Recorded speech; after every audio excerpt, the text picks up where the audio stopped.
So I came here with infinite potential, with a finite story written into my flesh and etched into my bones, as a sometimes painful reminder for when I strayed from it. Lineage, loyalty, bloodlines, family, culture, habits, patterns, outer safety. I was told who I should be, how I should be, before I had a choice.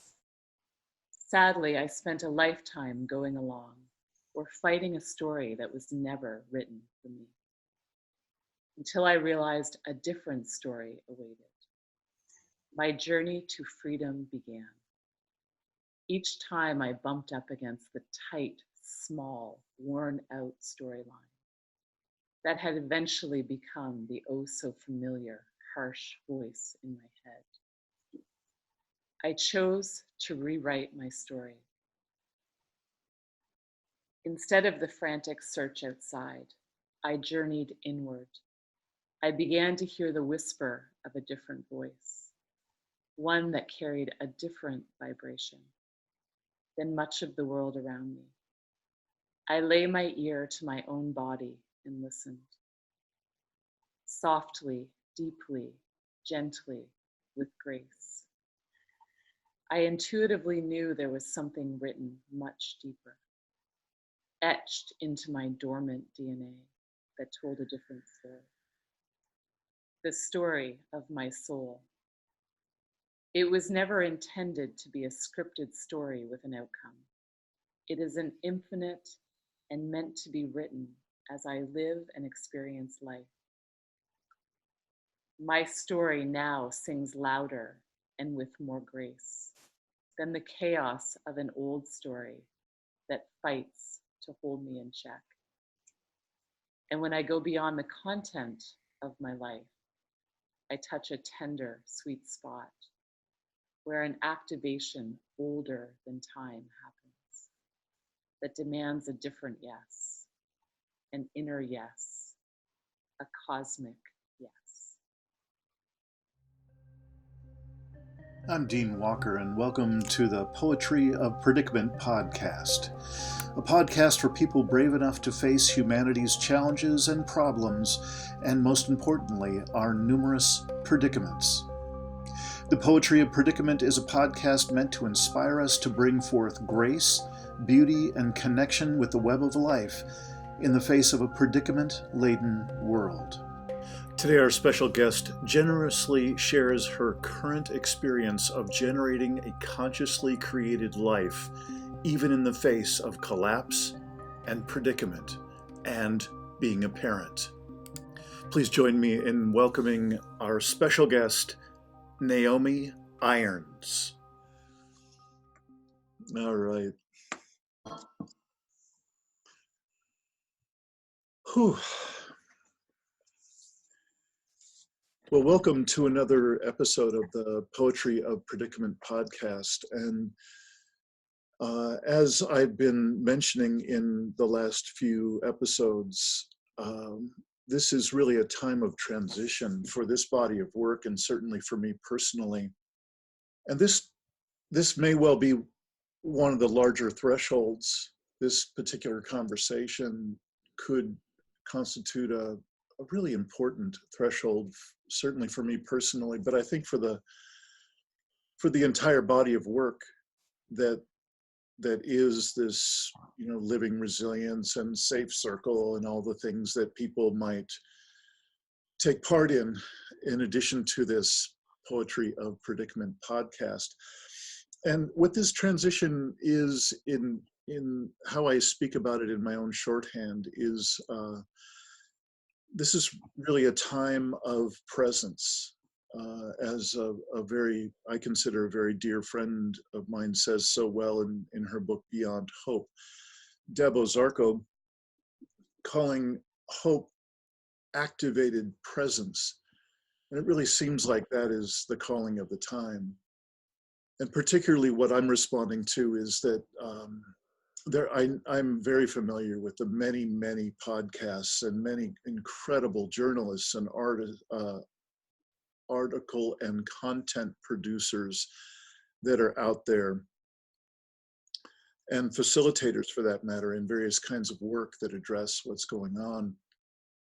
And so very few are going in a direction that seems at all empowering. It seems like the default is to stay in the business as usual track, which is extraordinarily externally referent and deeply disempowering, disconnecting us from the primary sources of meaning in a human life: deeper self, others, earth, and soul. And through recent conversations with Deb Ozarko and particularly with her mentor, Louise Lebrun, I've been expanding my own contact with people who have something to say about alternatives to the business as usual paradigm. And I consider these people, I don't throw this word around much because I think it's really horrendously misused. But I think these people are truly heroic.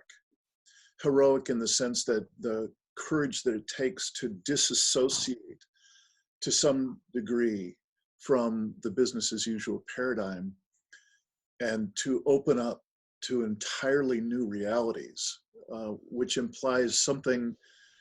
The language I would use for it is a liquid state, something like what the caterpillar goes through in becoming a butterfly. And in the human experience, that can be extraordinarily uncomfortable.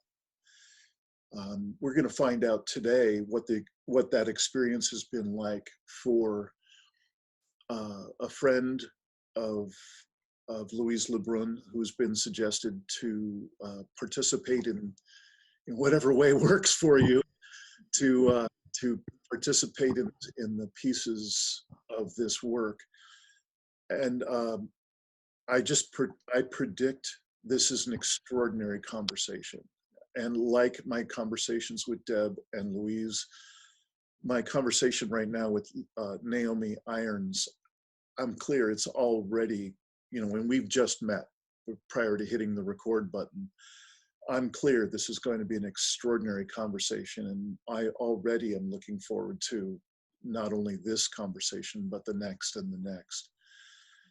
So Naomi, thank you so much for sitting through that long introduction. I wanted to give people a unique frame for this. This is very unusual for me to basically draw a line in the sand and say, we're stepping over this line in terms of deep authenticity and self-created living and life.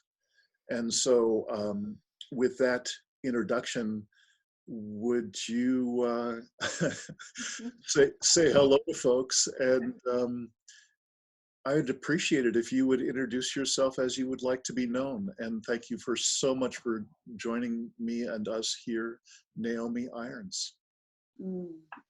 Thank you. And thank you for that introduction that really frames this conversation for me of that, going over the threshold, because I really feel like that is what is so necessary in this time. And my commitment to you and to myself and to everybody listening is to really bring my full self into this conversation, because I think that, I know for me, that's what I was starved for so many years, of just that permission and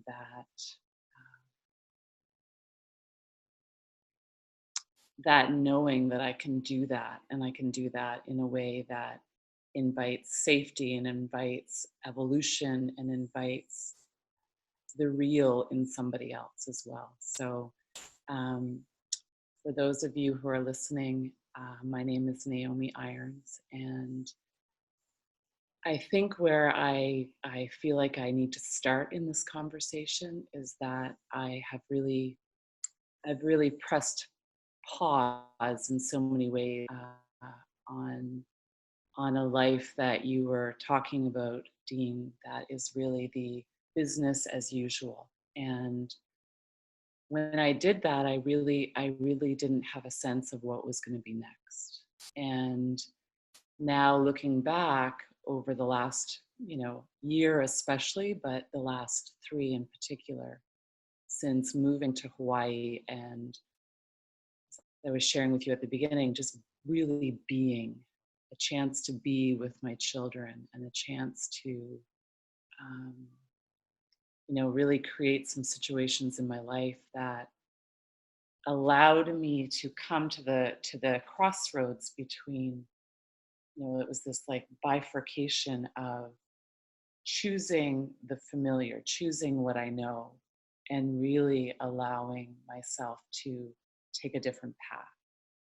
And that has been quite a journey. And that fluid like state that you speak about is really has become more familiar for me in my life than not now, if that makes sense. So I'm sure there's much more, but when we first came onto this call together, I shared with you that, again, just allowing this conversation to unfold organically and evolve. I was really curious about the word collapse, Mhm. because in our exchange, the word collapse aware, I really appreciated those words coming together, and yet I needed to find meaning for myself in them. And when I looked it up, um, what was so what stood out so much for me was the word to give way.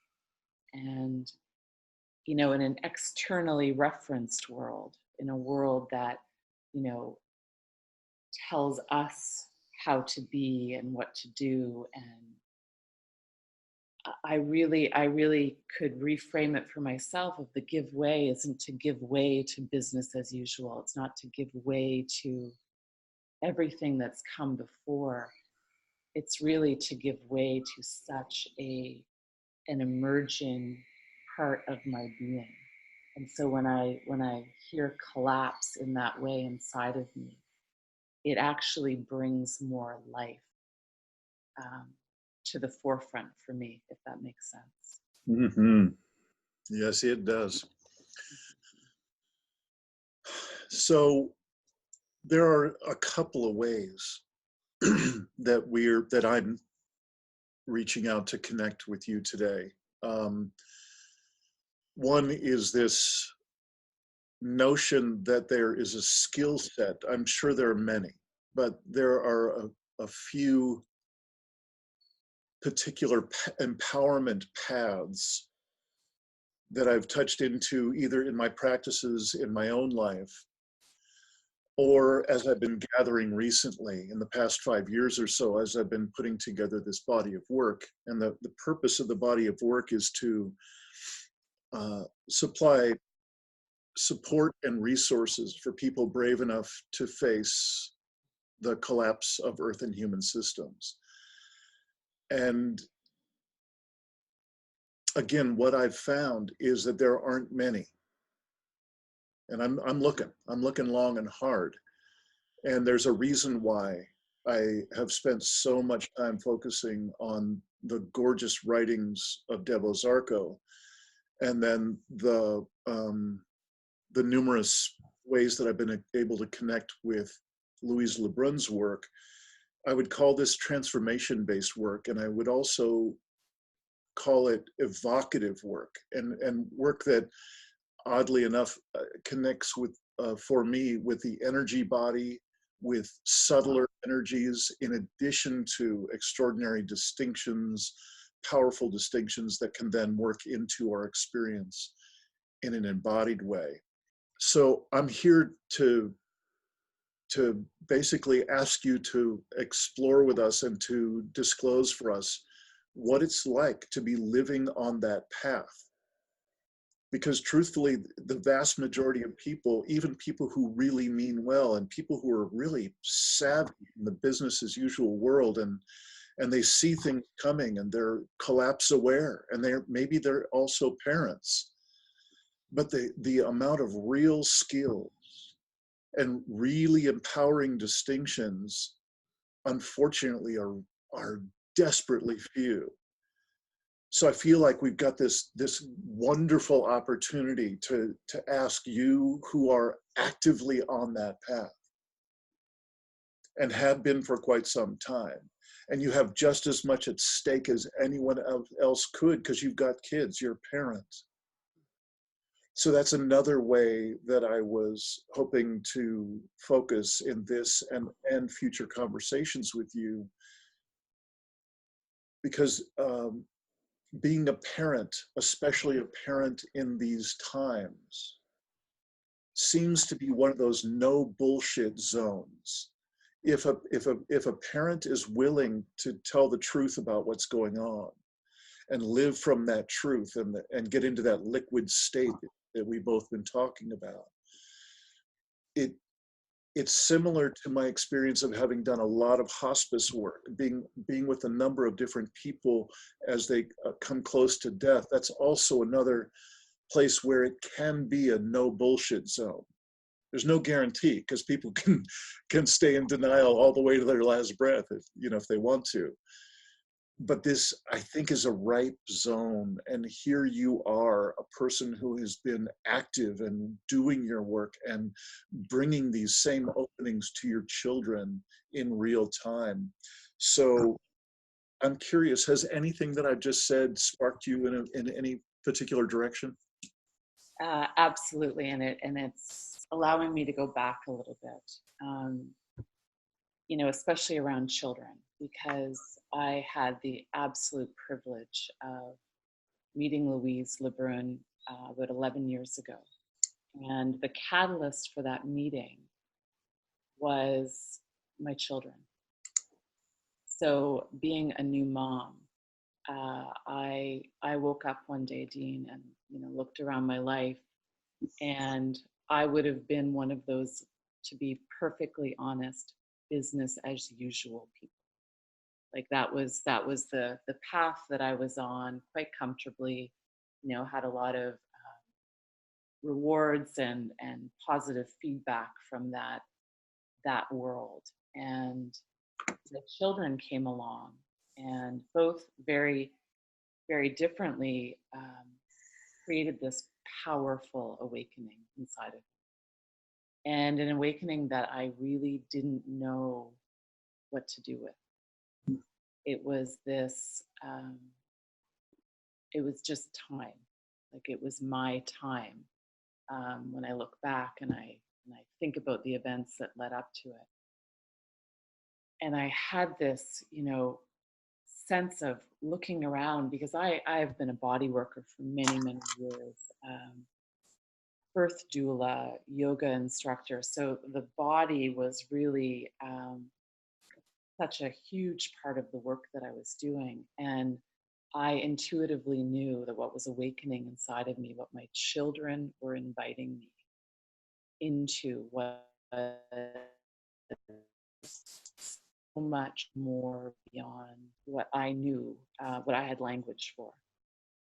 And so, just serendipitous events, I ended up in Louise Lebrun's one of her last decloaking and living authentically conversations.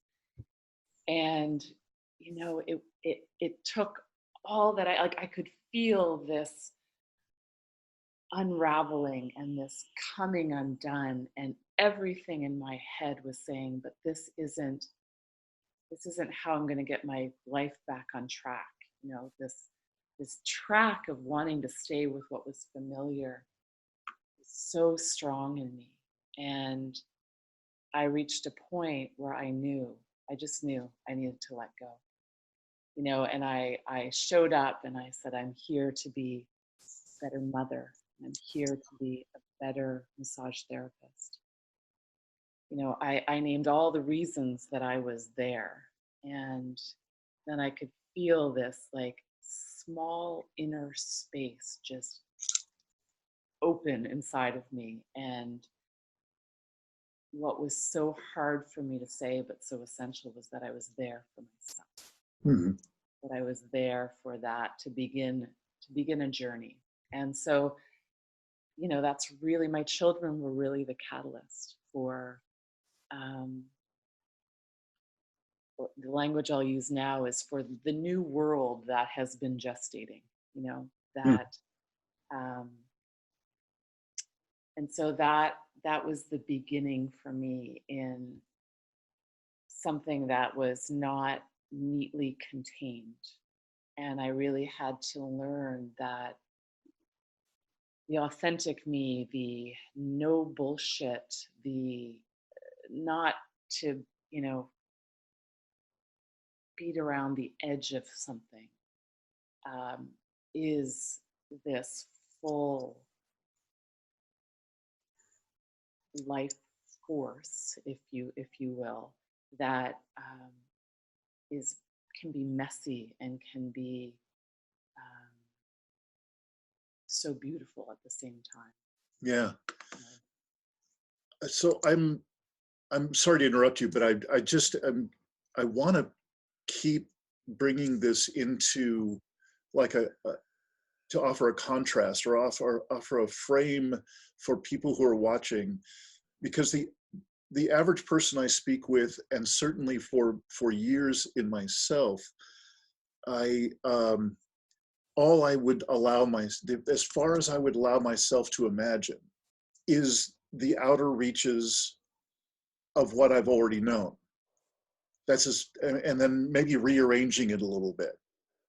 And that I would consider transformation. And I've been in the transformation business for quite some time. So it's a little embarrassing for me to say how much of my adult life I was actually doing that. I was rearranging little pieces on the edge of my experience from the past and calling it a rearrangement that is a new future.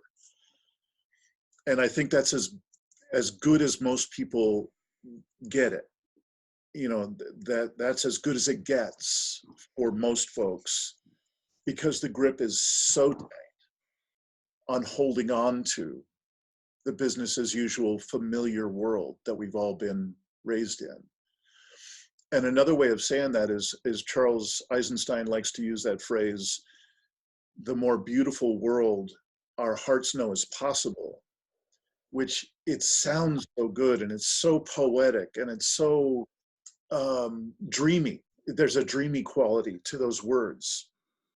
And there's actually an airy and dreamy quality in my experience when I listen to Charles Eisenstein talk about it. And what my experience is, and what I think I'm hearing in parallel in how you're describing, is, that liquid state, it's an ass kicker. Yeah. It's not kidding around. When you say the words letting go, and you say it with this kind of wistfulness, like you remember back when, oh my gosh, that was a big moment, and I get it. But what I really want to do, and please set me straight, I don't mean to paste anything on your reality, but I'm just trying to compare notes and see if it rings for you like this also. There are times when, yeah, it's a little tough to let go, but at that level, okay, I can do it and I'll work it out. There are other times when it's letting go, when it's like, oh my God, this is everything. This is everything, and it is liquefying right now.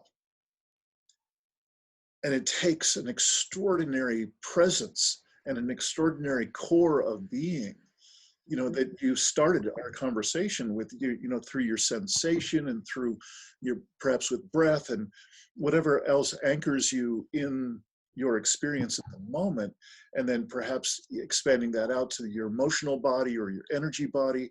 There are ways in which we need to be anchored in an extraordinary foundation of activated presence in order to take that on, to get through that liquefied state.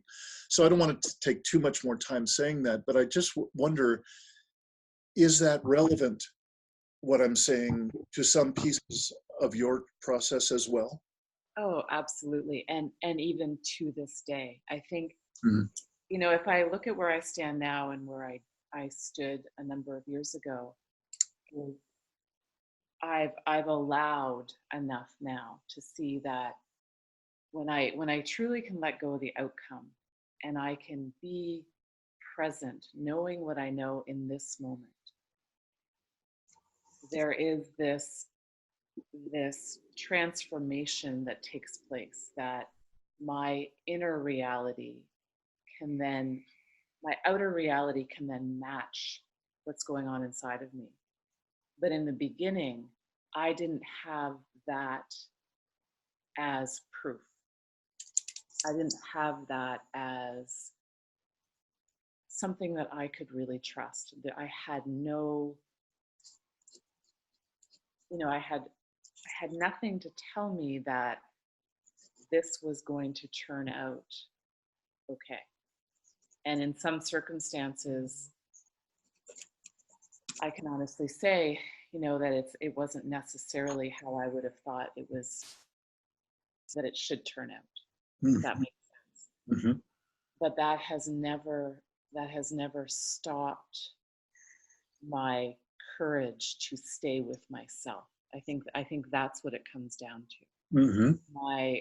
My willingness to stay with myself when it may look like everything around me is falling apart.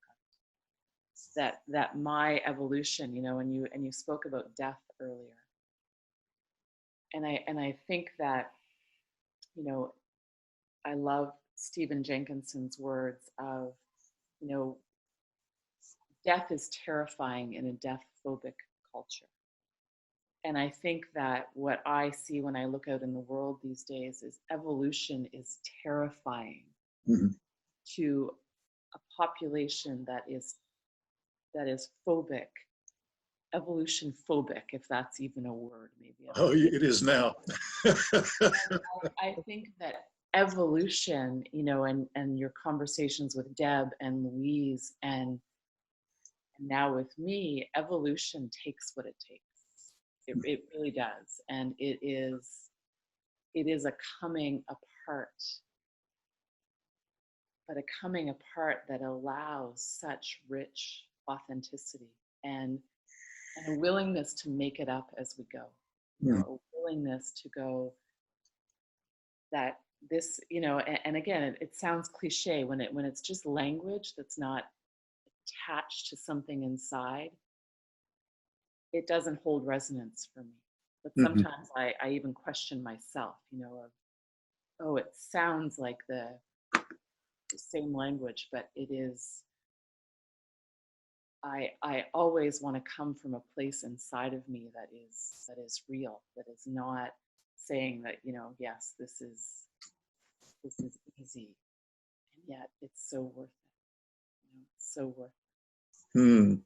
And being a mother, now I'm actually, my children, because they were so young when I began this journey, they're my teachers. They are anchored in the present in ways that I don't have language for. And, in a conversation with a really good friend the other day, and I shared the podcast that you did with Jillian, um, and her observation was so interesting. She said, why we keep parenting based on the the future that we think we're going to have.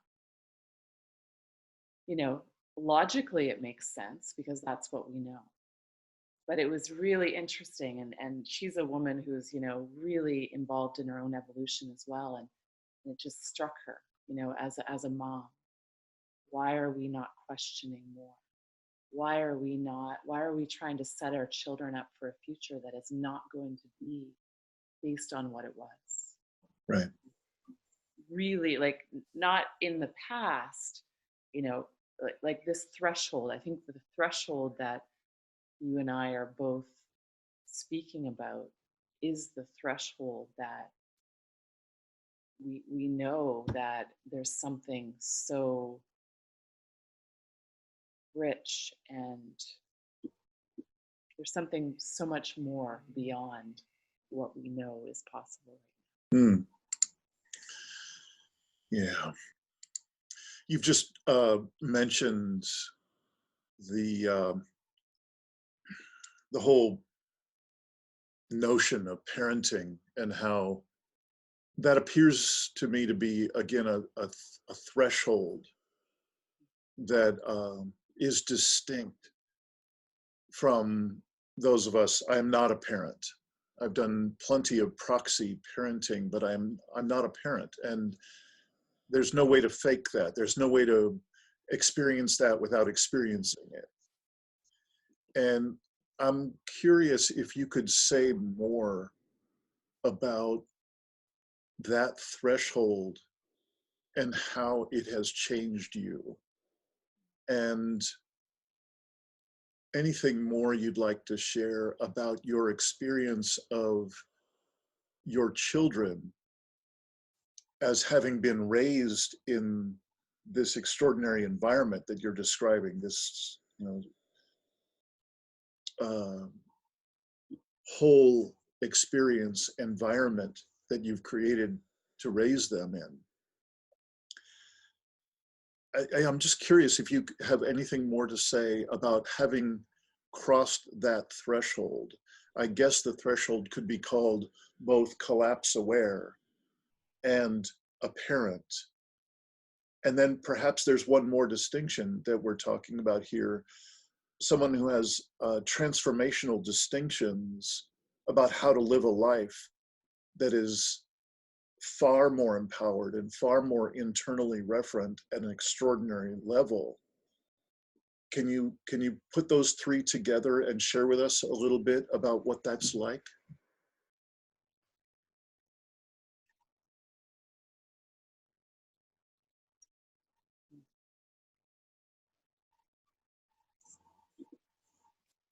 I think the threshold that your questions just evoked inside of me is, it's moving into such a deeply personal realm inside of me that I've held really sacred. And in so many ways, I've years living with my children and just really being with them in a way that has invited the biggest shift in my experience of being.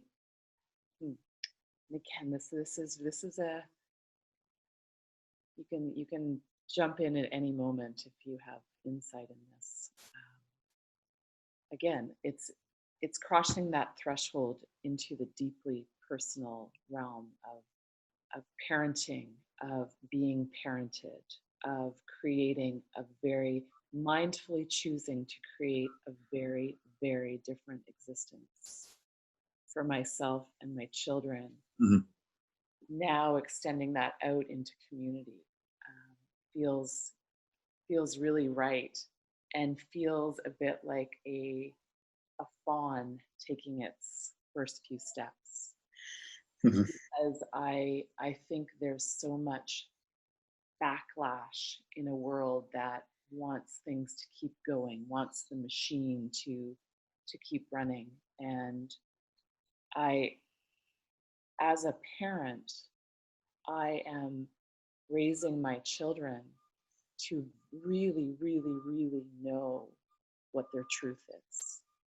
And one of the components of our life is that, so yesterday, perfect example. My son was, restless. He's 15. And I said to him, we are homeschooling, unschooling. And I said, Noah, if you don't separate life from learning, what would you be doing right now? And immediately, Dean, I saw his whole being come to life. And he looks at me and he said, I'd take that old surfboard out in the backyard and I would strip it down and I would refinish it. And I said, great, let's do that. Let's make that what. And so I'm sharing that with you because what I've been allowing is to not separate so many different things that we separate from life, from taking it from preparing to live to living. And in our everyday life, that is the invitation that my children are for me and that I am for my children. And it creates this quality that is so real and present, and to be able to find and to follow the joy and the uncertainty and the whatever is presenting in our day is what we engage. It's not to go, well, we don't have time for that right now, or that doesn't seem important in my world. It's to parent that everything in my children's world to them is important. What they notice, what they're aware of, what they're just unfolding into. It is, for me, I look at it as creating the space for a life that doesn't become disconnected from that internal place of knowing. That makes sense. I feel like I just went on a huge tangent, but it's the only way that I can get to that core experience that's not just talking about something. Like, Yeah. Well, thank you. I think you've just done a really brilliant job of that. And what I think you were kind of nuzzling up against is that liquid state. And how do you describe in a linear, compact, beginning, middle, and end fashion that which is liquid? You were describing that which was liquid, and I think you did, again, a brilliant job of conveying to us who may not have nearly your experience or any experience at all of this liquid state, of this ability to orient oneself while being so fluid in the raising of children and in the day-to-day life that is entirely internally referent. That's quite a challenge to describe that so people who aren't in that can understand it. They may not still. That's always the risk, but it was, I think it was an extraordinary and clear articulation. So thanks. well, and I want to go back for a moment because I have more clarity now. When I first began to speak, I had this mixture of excitement to speak from that place and also fear. And so I think that is, if I were to describe how I live, it's to allow both of those at the same time and to not let that fear be what stops me from living and expressing and being seen from that place. If that Mm-hmm. mm-hmm. I think that so much in the world right now is not what we're talking about, and the courage to now bring myself and my family and that liquid state that is just the new norm for us. Mm-hmm.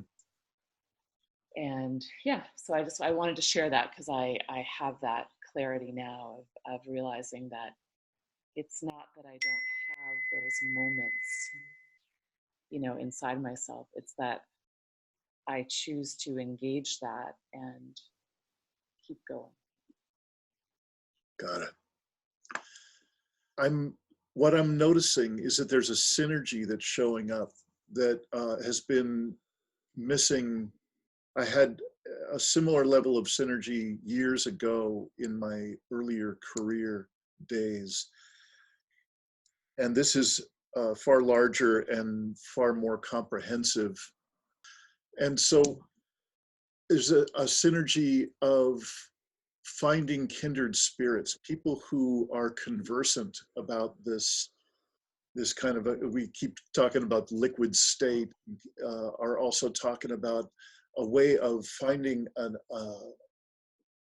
extraordinary depth of empowerment that seems not only out of reach, but unimaginable to the average person in the binary world of I'm either in despair about we're all screwed and the world's, going to hell, or being in denial and everything just continuing on with the business as usual.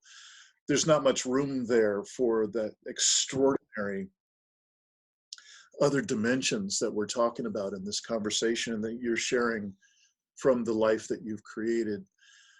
I'm curious if there's anything you might like to share to people who are watching and listening to this and hearing about there's this other possibility or these many other possibilities. Is there anything you could offer from your experience that could help them bridge from that binary despair versus denial kind of wrestling match that tends to go on so much in our world, to bridge into these other possibilities? Because you've done that, you've made that journey, and maybe you make that journey more than once. Maybe you've gone back and forth and crossed the bridge a number of times. Absolutely. Yeah. So would you be willing to share with us a little bit about having first seen that there's a bridge at all to something else, and what that's been like, and if there's been anything that you could share that has either eased your travels or kind of rounded the edges from time to time, anything that's been wind under your wings when you most needed it in this process? It's funny that you asked this question because probably 3 nights ago, I woke up in the middle of the night and I was wide awake and I had just so many thoughts moving through my awareness. And this was one of them, because I really question myself all the time. I question, because I still live in this world that has so many messages that can bring me outside of myself.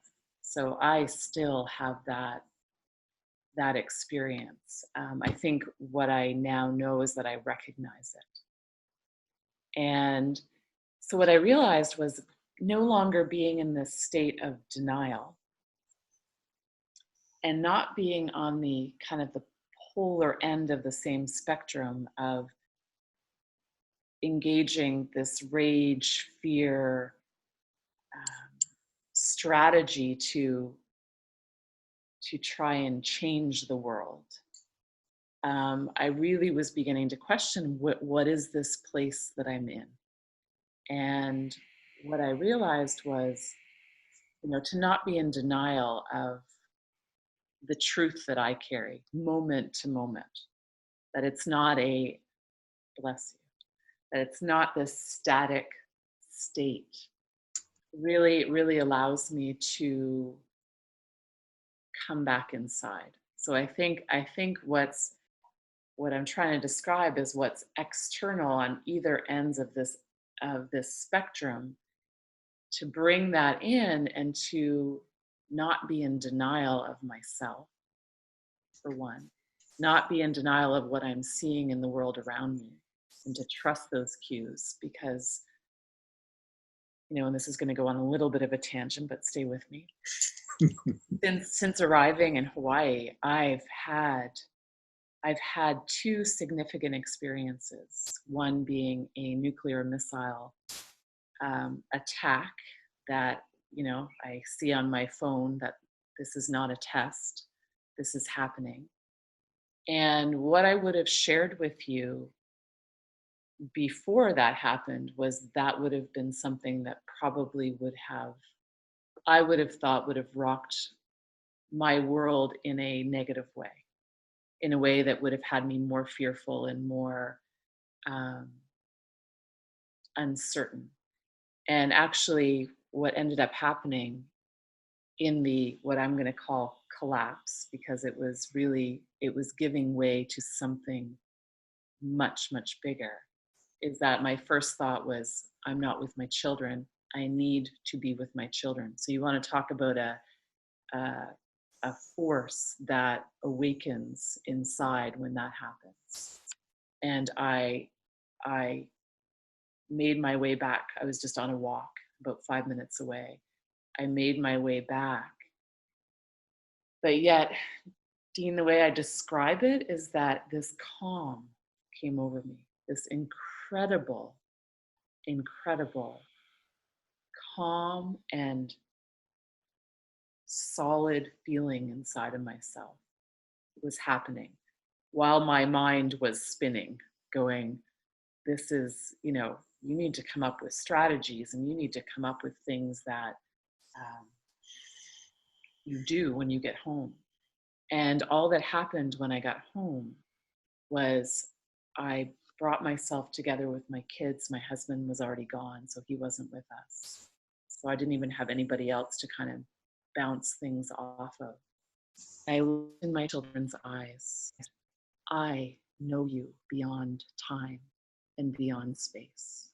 I will always know you. No matter what happens in this experience. And Dean, I watched this calm come over my children. And it was this one of the most profound moments of connection that I have ever experienced in my life. So I share this with you because in this whole spectrum of what I'm calling denial and what I'm calling, this fear, rage, panic state, I gave way to the divine part of myself, whatever word can be used for it. And I think that is such a powerful, powerful expression of life in the moment of collapse. And I wouldn't have been able to tell you that would have been what I would have allowed. And I think that if I'm answering your question at all, that is the space that I continue to trust and give myself permission to live from. And it doesn't mean that is always what I live from. So that when the fear comes, the rage comes, the grief comes, the messiness of my life, I don't use that to engage the world around me. I use that as the moment of my evolution, of the moment to not be fearful or phobic of my own becoming, if that makes sense. Yeah, it not only makes sense, it's an extraordinary articulation of what's possible well beyond that binary that we were just talking about a little while ago, the business as usual binary between despair and a complete forfeiture of agency in life that has most people spinning. Oh my God, it's all we can do is, we're screwed and so on and so on. What you've just articulated is a number of steps further on, I guess we could call it this evolutionary path, which perhaps starts with just the most basic level of self-regulation and self-awareness, to just be as present as you were describing being in, I can't imagine a more distinctly existential level moment when you're getting you've literally got on your communication device, this is not a test, this is not a drill, this is a nuclear incident, and I don't know what the words were, but it's basically, this is happening. the ultimate nightmare, is happening right now in an extraordinarily tight time frame, as is obviously implied. There is no more urgent thing. You know, this beats getting a cancer diagnosis, hands down. And what you've just described is how to be fully conscious in the midst of that. And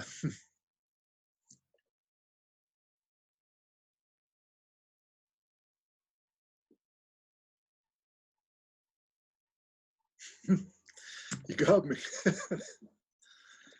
So we live in a culture that is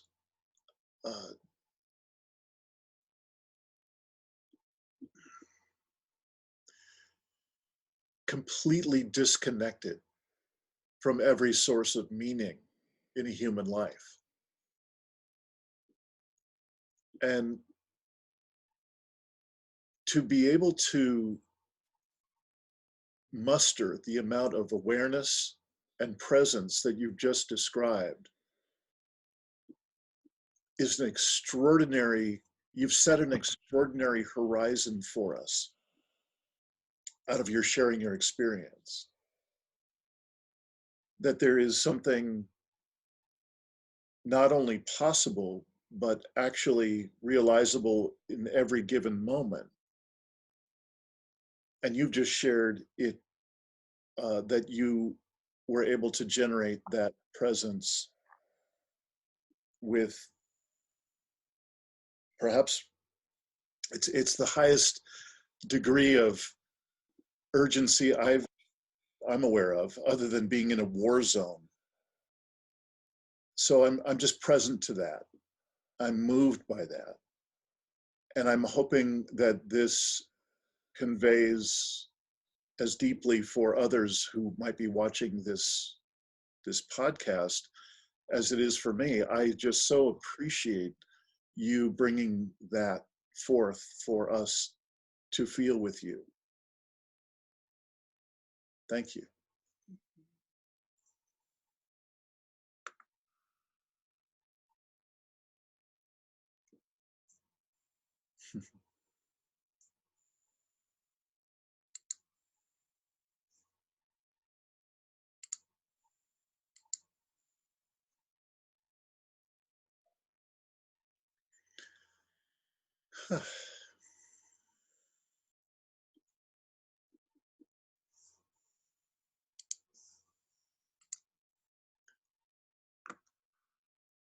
I'm wondering if we're done. It feels, feels like, wow, we just allowed this amazing roller coaster of life. Because I think that if I were to want to share anything, it's that I think coming together with others who are open and willing and deeply sensing and feeling, I think it's permission to not have to get off the roller coaster of life. I think it's permission to ride it and to experience and to know that I'm riding it. I'm the architect and the designer and the builder, and that there's just all of this, everything, that every space that we've gone into, every moment that we've engaged, I appreciated you allowing your own moment, because I think that's the pause in the business as usual. And something expands that for me wasn't there before. And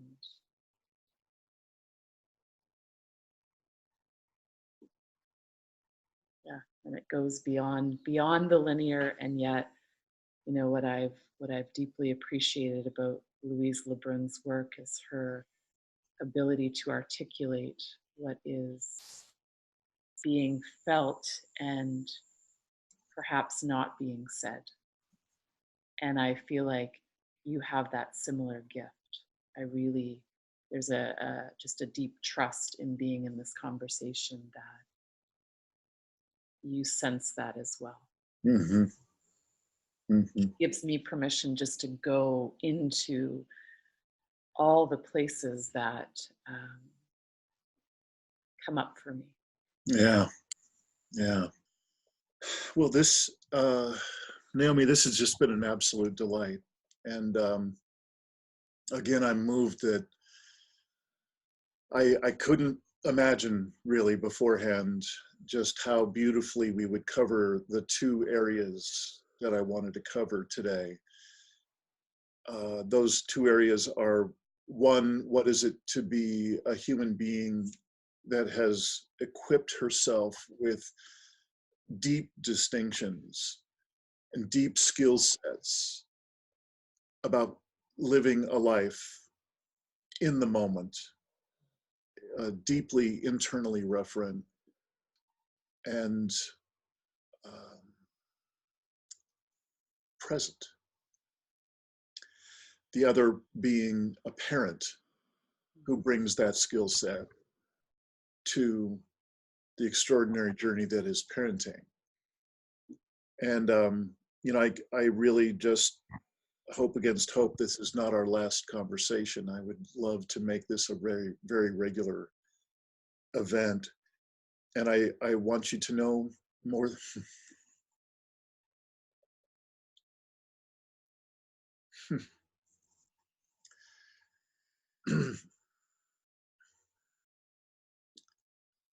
I would like you to know that I see you.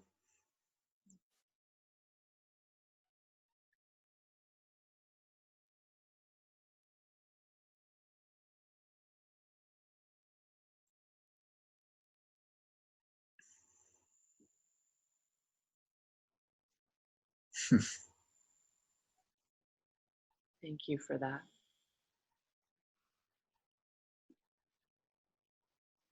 I think that sums up this conversation so perfectly, that to see and to be seen for who we really are, and beyond the constraints. Sometimes I think that space and time and logic can interfere in, that there is something so much bigger and more vast. Mm-hmm. And we know it deep in our bodies. It's why, as I say to my kids, that the ocean comes down our face. Mm-hmm. Yeah. So thank you for inviting me and creating space that you do so eloquently. Absolutely, my pleasure. So, Naomi, I hope you will take this energy out to what is my only real energetic anchor in Hawaii. Is we were there, my partner and I were there a few weeks ago, and we were able to go at low tide and be with sleeping sea turtles on the beach at each of those low tides. And that was absolutely the heart of our time there.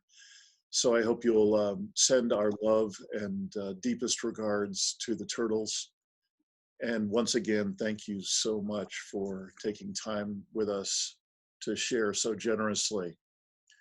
And I wish you well. Thank you. I look forward to more. See you later.